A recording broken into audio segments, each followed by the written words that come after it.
తెలంగాణ మంత్రుల మధ్య వివాదం ముగిసింది. పొన్నం ప్రభాకర్ అడ్లూరి మధ్య సయోధ్య కుదిరింది. అడ్లూరికి పొన్నం ప్రభాకర్ క్షమాపణ చెప్పారు. కాగా టీపీసీసీ చీఫ్ మహేష్ కుమార్ గౌడ్ నివాసంలో ఈ మంత్రులిద్దరూ భేటీ అయ్యారు. ఈ సందర్భంగా పొన్నం ప్రభాకర్ క్షమాపణ చెప్పారు. తాను ఆ మాట అనకపోయినా క్షమాపణలు చెబుతున్నానని అన్నారు. పత్రికా కథనాలతో మంత్రి అడ్లూరి మనస్తాపం చెందారని, అందుకే ఆయనకు క్షమాపణలు చెబుతున్నానని అన్నారు.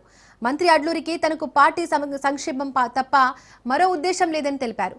కాంగ్రెస్ నేతలంతా సామాజిక న్యాయం కోసం పనిచేస్తామని పొన్నం అన్నారు.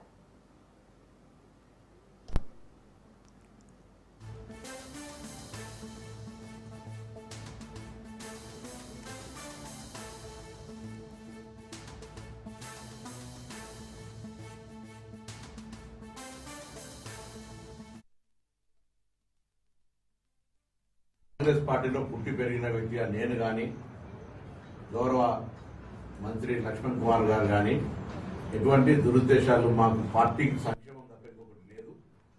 జరిగినటువంటి ఒక అపోహ వాటన్నింటి పట్ల నేను ఆ మాట అనకపోయినప్పటికీ దానికి పత్రికలో స్వీకరించినటువంటి ప్రకారంగా కొంత తన బాధపడినటువంటి మాటను నేను క్షమాపణ కోరుతా ఉన్నా.